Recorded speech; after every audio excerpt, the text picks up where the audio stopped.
I shared my sandwich with a homeless man. Then I met my fiancé's reclusive billionaire father. I was late for the most important meeting of my life, to finally meet my fiancé's reclusive, notoriously difficult billionaire father.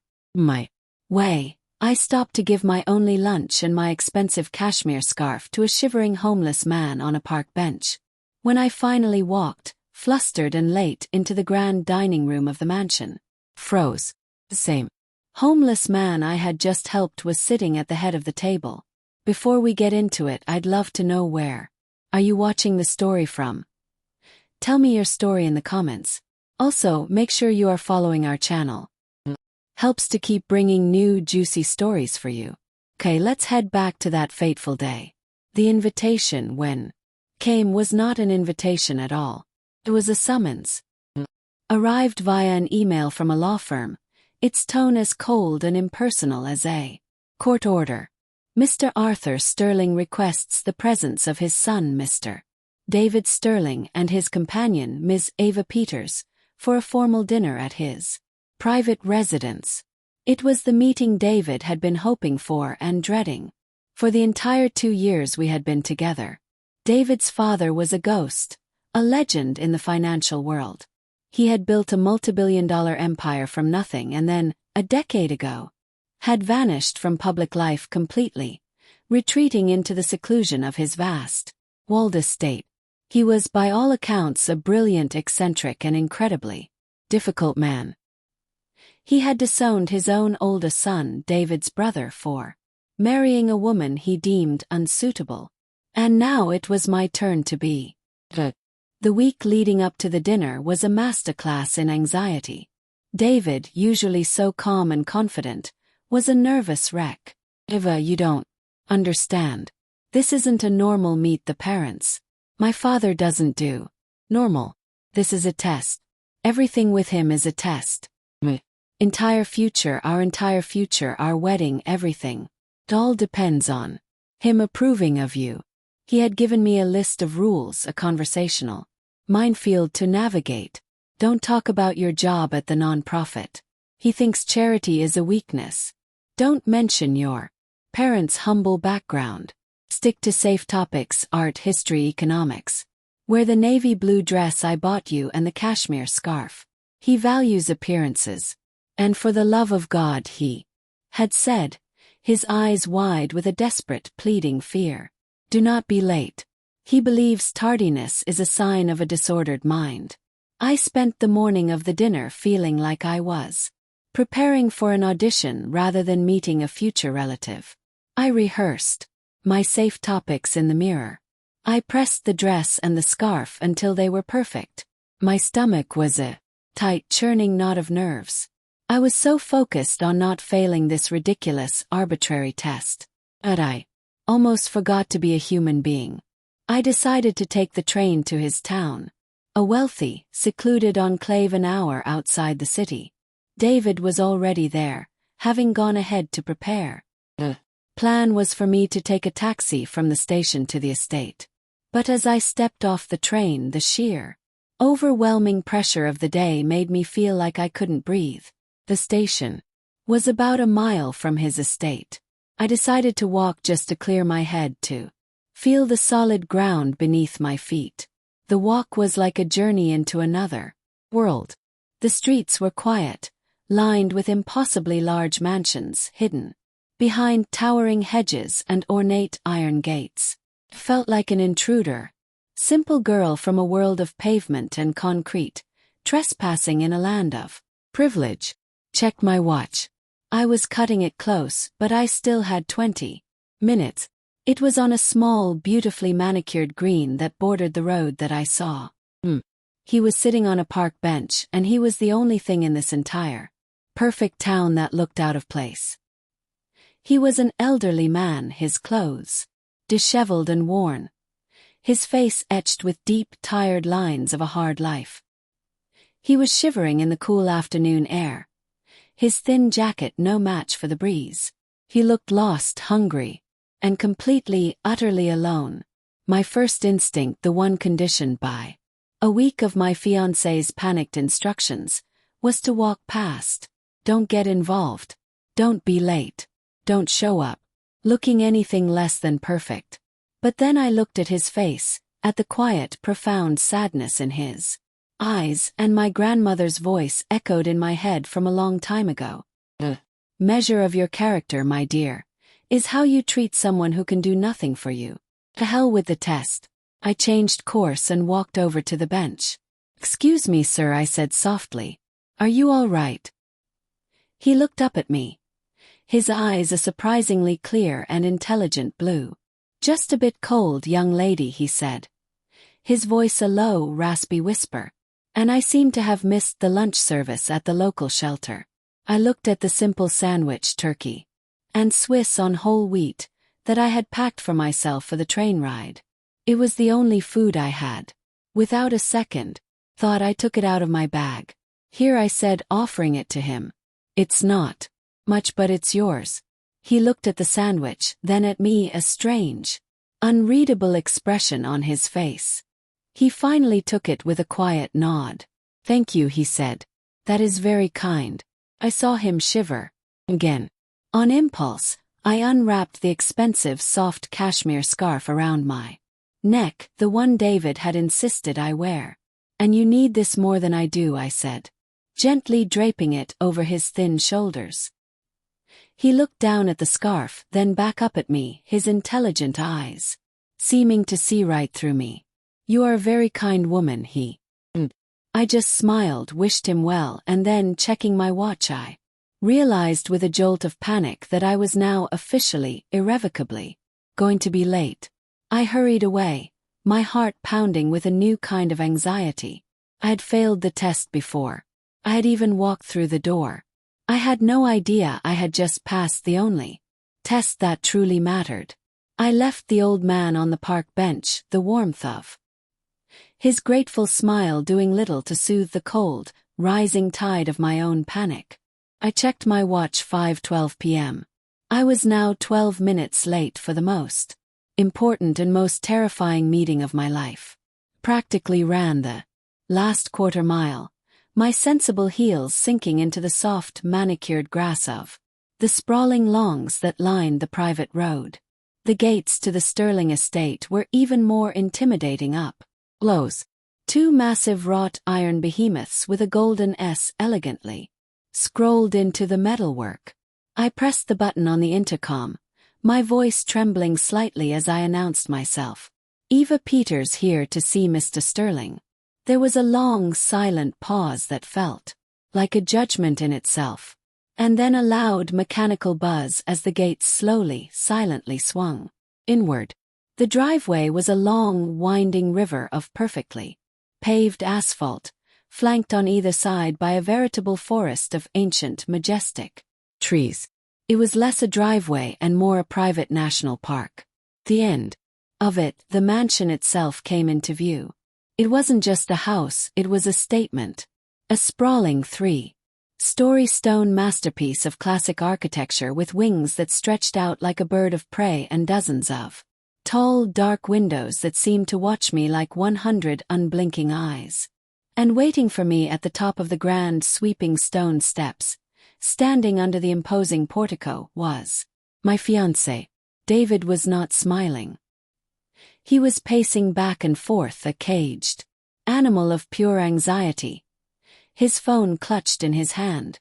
The moment he saw me hurrying up the steps, his face, which was already pale with worry, hardened into a mask of raw, unfiltered anger.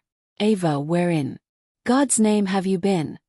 He hissed, his voice a low, furious whisper as he rushed to meet me, grabbing my arm. You are 17 minutes late. 17. He hates tardiness. Told you. I told you how important this was. This is a disaster, a complete and utter disaster. I'm so sorry, David, I said, my voice breathless from my run. No, I'm so sorry. I was walking from the station and there was this old man on a park bench. He looked so cold and he hadn't eaten, and I just had to stop. He stared at me as if I had just started speaking in a foreign language. An old man, he repeated, his voice full of a stunned, horrified disbelief. A homeless man. You were late to a meeting with my reclusive billionaire father. A meeting that will decide the entire future of our lives. Because you stopped to chat with a homeless man. He didn't chat, I said, a flicker of defiance cutting through my own anxiety. I gave him my sandwich. He was hungry, David. It was then that his eyes fell upon my neck. His face, which was already a mask of fury, seemed to contort even further. And where, he asked, his voice now dangerously quiet, is your scarf, the cashmere scarf, the one I bought you specifically for this meeting? I gave it away, I whispered. He was so cold. Gave it away, he said, his voice rising to a choked, incredulous squeak. A $700 scarf. To a bum. Eva, what is wrong with you? Do you have any idea what is on the line tonight? This isn't a game. This isn't one of your non-profit charity cases. This is my father. He judges everything. The way you look, the way you speak, the way you dress. And you show up here late, flustered, and without the one expensive, respectable thing you were wearing. His words were like a series of small, sharp slaps. He wasn't worried about me. He wasn't even angry. Not really. He was terrified.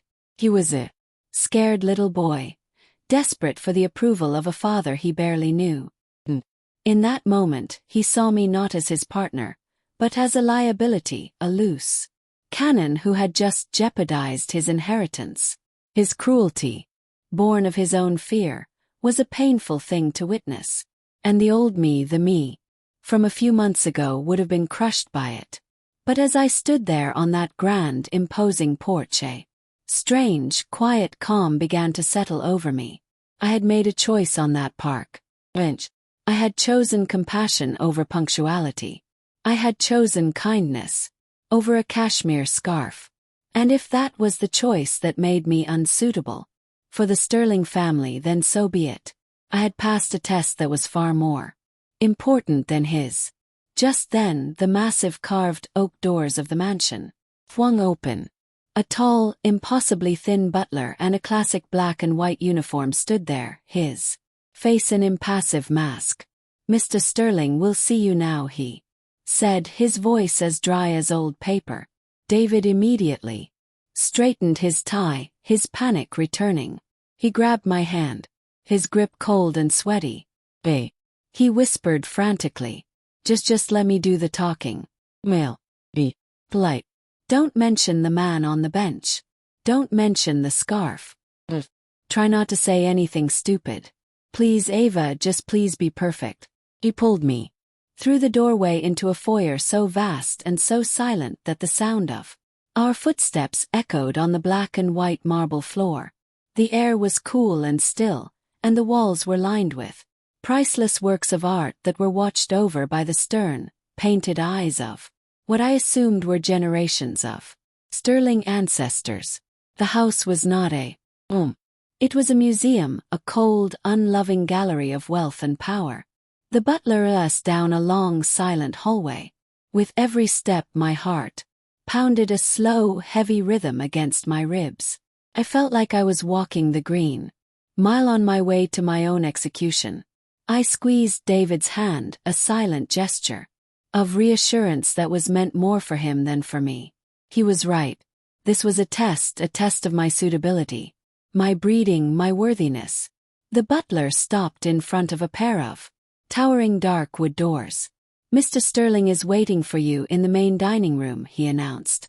As we approached the doors, I could hear a single low voice from within. It was a man's voice, raspy and quiet, but with a strange, familiar cadence that I couldn't quite place. My heart stopped. It couldn't be.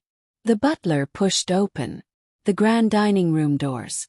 My fiancé was still whispering panicked, last-minute instructions in my ear. "Remember, don't talk about politics, don't." But I wasn't listening to him anymore. I wasn't even looking at the magnificent 20-foot-long dining table or the glittering crystal chandelier that hung above it. I was frozen, my eyes fixed on the single man sitting alone at the far end of the table, a single place. Setting before him. It was him, the man from the park bench. The butler, man so tall and thin he seemed carved from a shadow, pushed open the grand dining room doors, the movement as silent as the grave. The room beyond was a cavern of baronial splendor. A single, impossibly long mahogany table, polished to a dark, mirror-like shine, stretched the length of the room. Magnificent crystal chandelier, unlit, hung from the high, vaulted ceiling like captured constellation. And at the far, far end of that table, seated in a high-backed chair that looked more like a throne, was a single solitary figure. My fiancé David was still hissing last-minute panicked instructions in my ear. Remember, firm handshake, make eye contact, don't talk. About your job, whatever you do, don't mention. But his words had dissolved into a meaningless buzz. I wasn't listening. Wasn't even breathing. My entire being was focused on the man at the end of that table. My mind was in a state of frantic, desperate denial. It's not him, I told myself. It can't be him. Just coincidence. An old man in similar shabby clothes. That's all. You're distressed. You're seeing things. Then the man moved.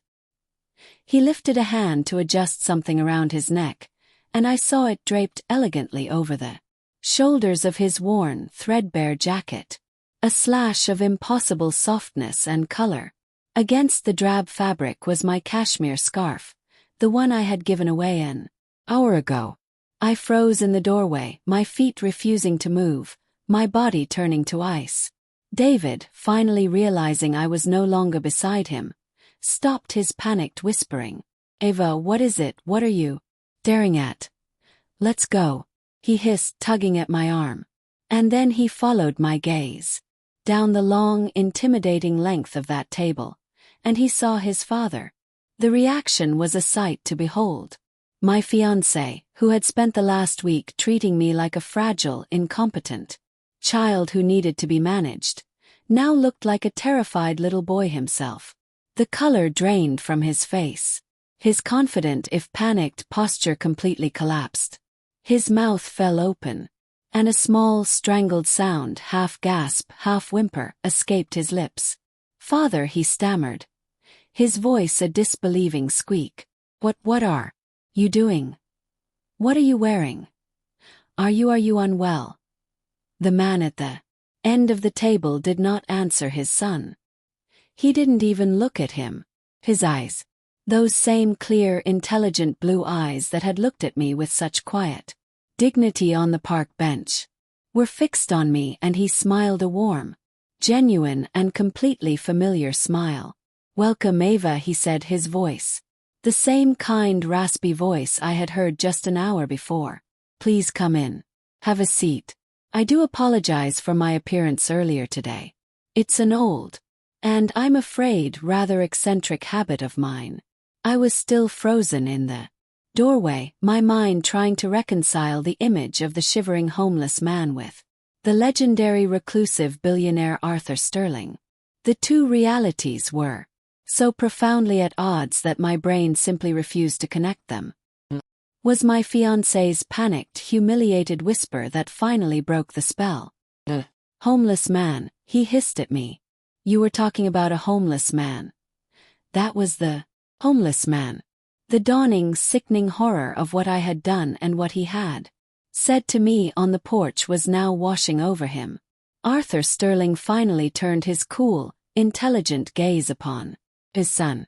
David, he said, his voice losing all its earlier warmth, becoming as sharp and as cold as a shard of glass. You look surprised to see me. You shouldn't be. You, of all people, know that I value character, integrity, and simple human kindness above all else. It is the one true currency in this bankrupt world, and I have spent the better part of a decade testing people, trying to find a trace of it when they believe no one of consequence is watching.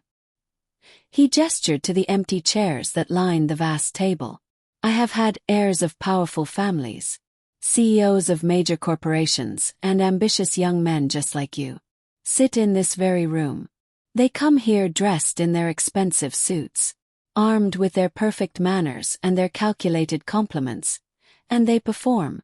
They all perform. He sighed, a sound of deep, profound weariness. But a performance is all it is.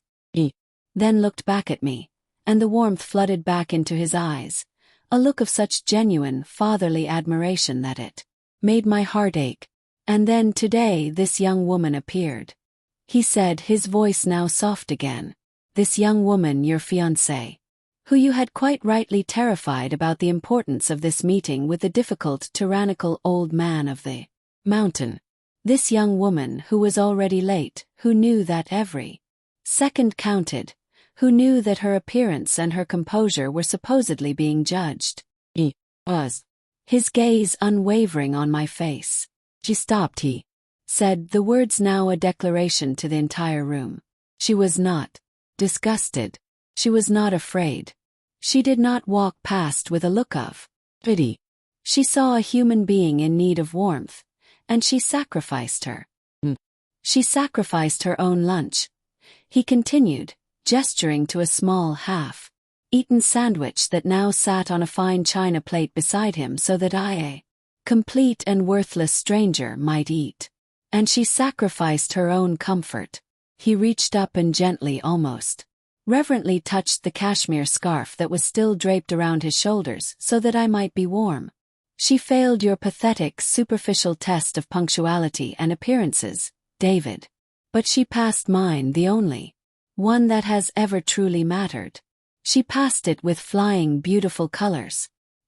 He then smiled at me again, a smile so full of approval it felt like the sun coming out from behind the clouds. Ava, he said, gesturing to the chair directly to his right, the seat of honor. Let's have some dinner. It seems we have a wedding to plan and the future of an entire company to discuss. He then glanced, almost as an afterthought, at his pale, trembling and utterly broken son. David, you may stay and listen or you may go. The choice for once is entirely yours.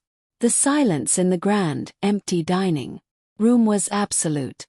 It was a silence filled with the weight of my fiancé's profound public humiliation and my own dizzying, surreal shock.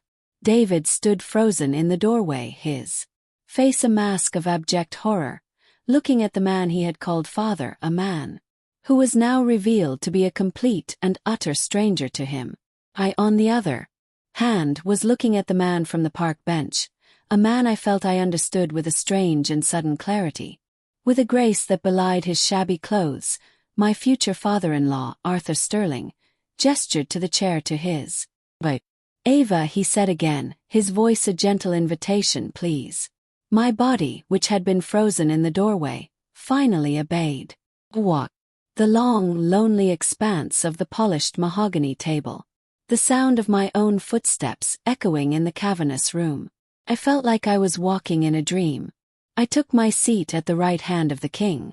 David, after a long, agonizing moment, finally seemed to find the use of his legs. He shuffled into the room, a disgraced prince in his own father's court, and took a seat at the far distant end of the table, as far away from the locus of power as he could possibly get. The silent butler from the foyer entered the room as if on some invisible cue, pushing a silver serving cart. He began to serve the first course of what I now knew was to be the most excruciatingly awkward dinner of my fiancé's life.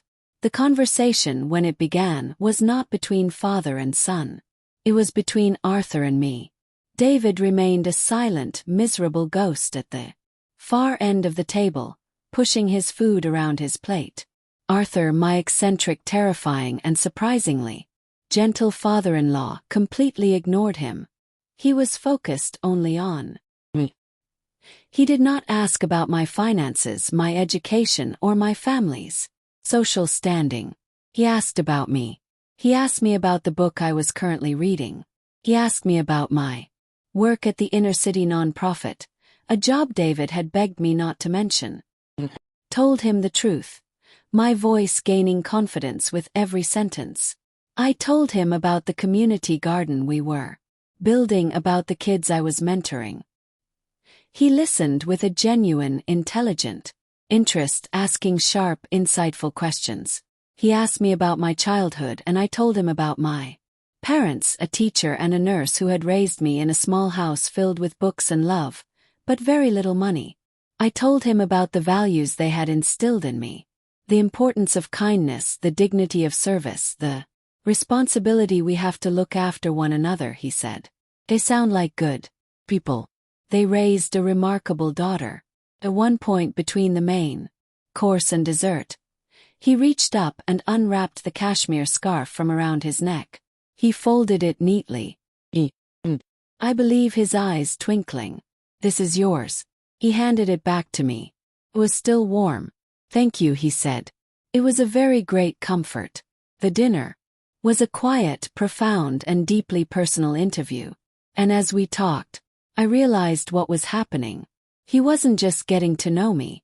He was showing his son in the most clear and devastating way possible all the things he had failed to see in me himself. He was showing David that the qualities he had urged me to hide, my humble background, my compassionate nature, my unimpressive job, were the very qualities that his father valued most in the world. When the meal was finally over, Arthur walked us to the door. He addressed his son for the first time that evening. Have a remarkable woman here, David, he said. His voice quiet but firm. Do not make the mistake of underestimating her or her values ever again. Your place in my company and in my life is secure, not because of your own merit tonight, but because of hers. Now go home and be the man she deserves. The car ride back to our apartment was a long, heavy silence. David drove, his eyes fixed on the road, his face a pale, grim mask of shame. I did not know what to say. I had not won a victory over him. We had both just survived his father. When we were finally back in the safety of our own small, humble living room, he broke down. He sat on the edge of our sofa and wept, his body racked with a shame so profound it was painful to. He apologized not just for his behavior on the porch that day, but for the entire 2 years of our relationship, for his cowardice, for his obsession with his father's approval forever.